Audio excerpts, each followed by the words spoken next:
Hindi po ba ninyo nakikita ano ang ginagawa sa atin ng ibang bansa? Nilalagay nila tayo sa sarili nilang mga bulsa. Hindi tayo kaapi-apihan, tapos na ang World War II. Huwag nyo na kaming gamitin. Kami po ngayon ay humingi sa inyo, Korte Suprema, naninikloon ang sambayan ng Pilipino. Ang mismong konstitusyon, hindi na po papayag sa ganito. Kayo lang po ang makakapag-interpret ng ating konstitusyon. Ibigay ninyo ang kasarinlan ng Pilipinas. Ilang araw na kaming nandito. Nagpapakaawa sa inyo. Huwag kayong magbigay-bigihan. Kailangan kayo ng taong bayan. Kahit sino na Pilipino, hindi na maatim ang ginagawang ito ng ICC. Pwera lang sa mga nandoon sa Congress na ginawa nila kahapon. Paano pumayag sila sa isang trilinig na puro kasilungalingan simulat sa poll?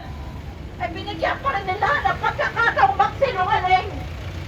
Kailan nagkaroon ng video sa bayan ng Davao na yun? Wala.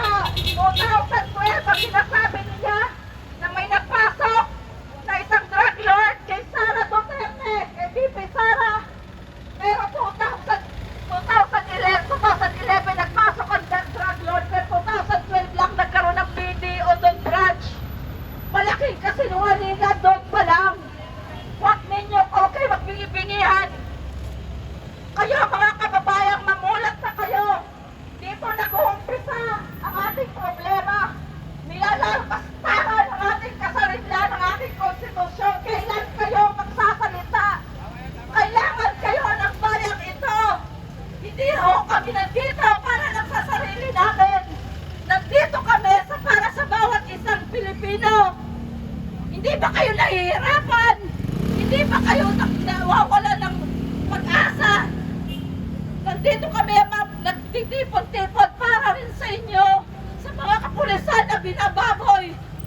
Pinapatay lang ang mga ating mga kasundaluhan doon sa bundok. Bakit pinapayagan natin